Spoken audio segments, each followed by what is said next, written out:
Alors, au cours de cette animation, nous allons chercher à visualiser l'intensité du courant électrique traversant le dipôle RC lors de la charge du condensateur.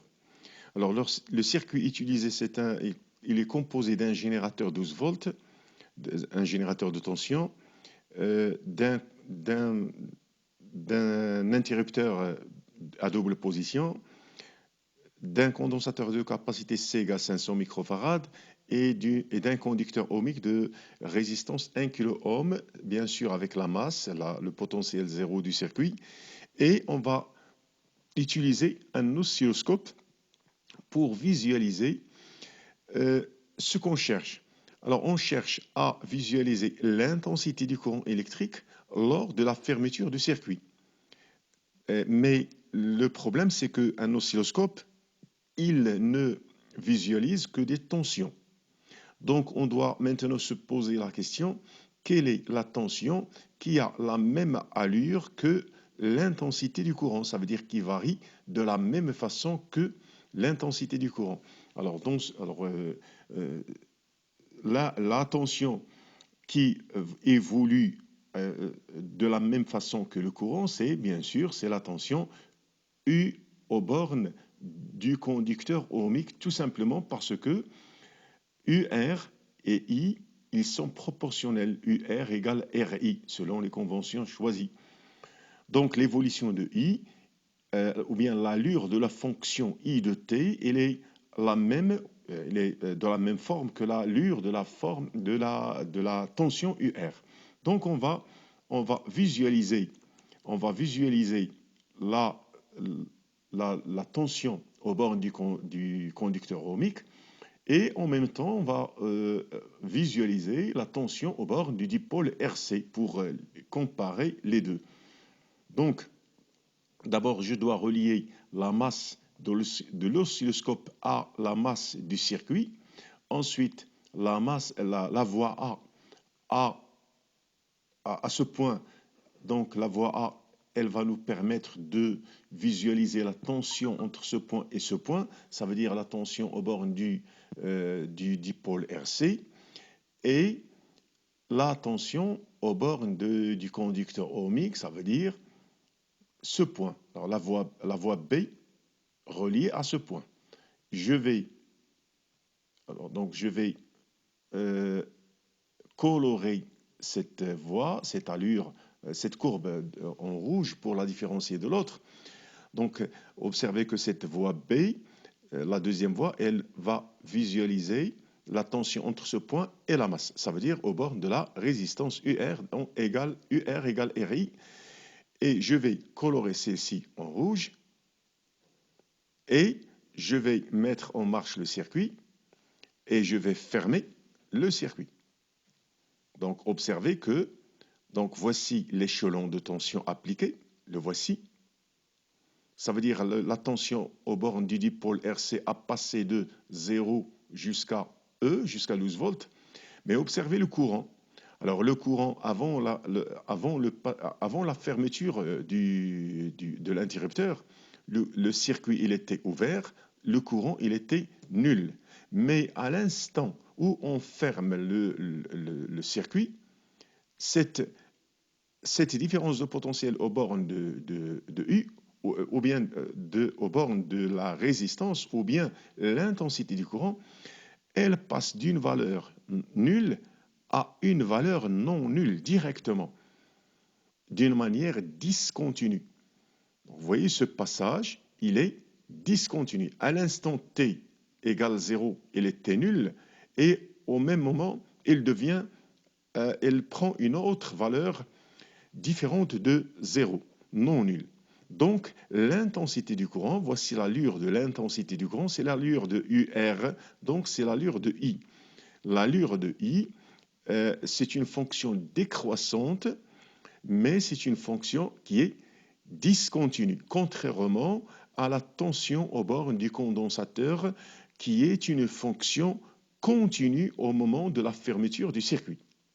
Et on va ensuite représenter les deux tensions, ça veut dire l'échelon de tension et la réponse du dipôle RC, ça veut dire la tension au bord du condensateur, les deux sur le même graphique en fonction du temps.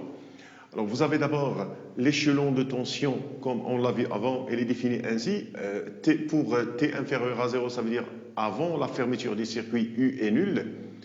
Et pour T supérieur ou égal à 0, ça veut dire après la fermeture, U égale à E. E constante, c'est la force électromotrice du générateur.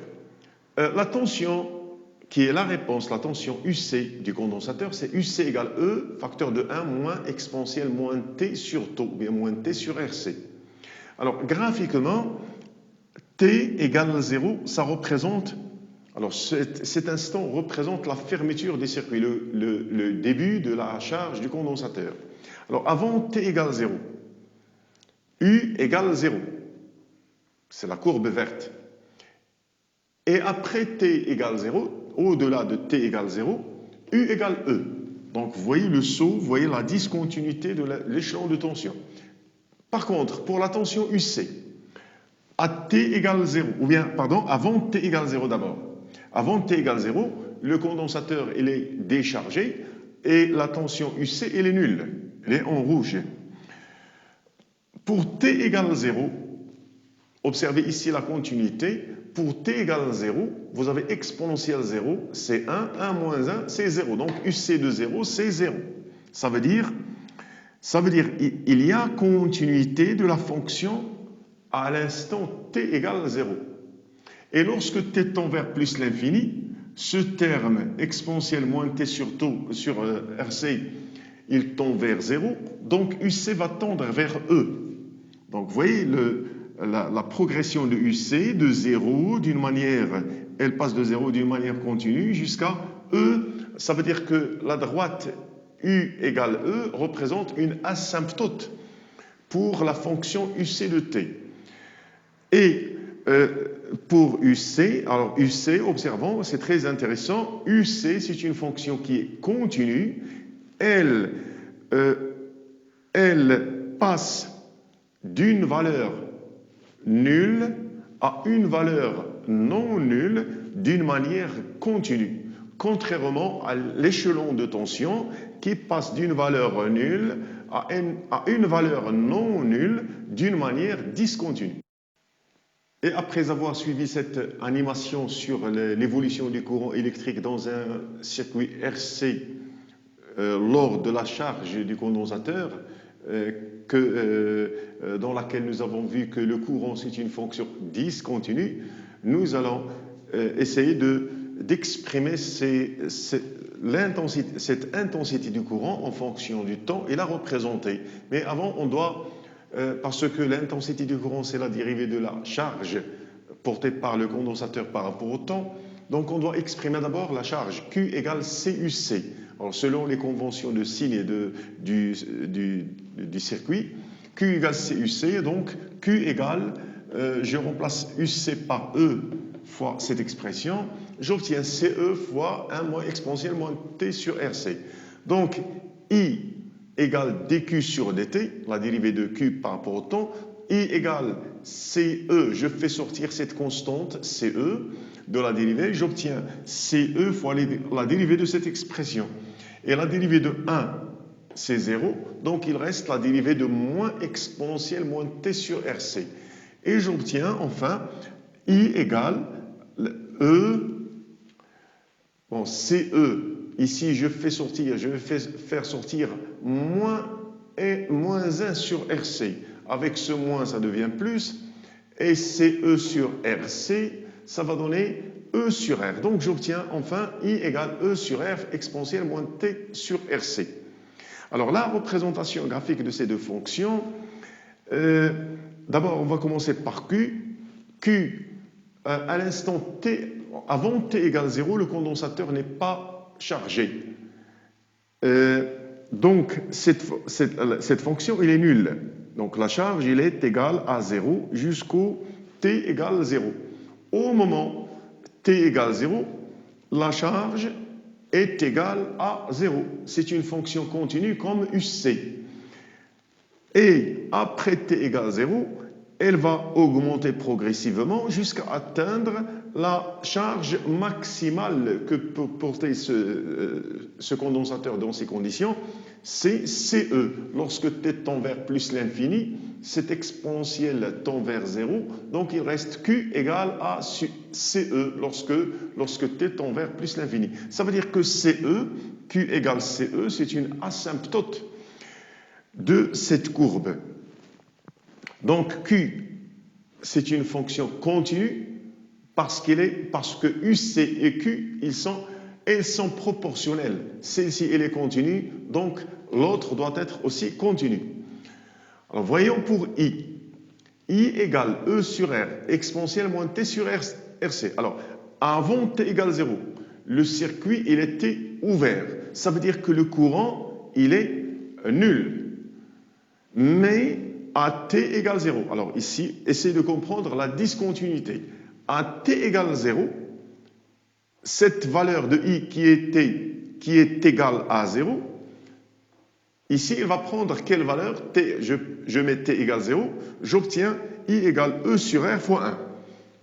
Ça veut dire qu'à T égale 0, l'intensité passe directement à E sur R. De 0 à E sur R. Donc, c'est une fonction qui est discontinue au point ou bien à l'instant T égale 0, contrairement à UC qui était une fonction continue en T égale 0. Et après, lorsque T tend vers plus l'infini, l'exponentielle moins T sur RC va tendre vers 0, donc I de plus l'infini, c'est 0.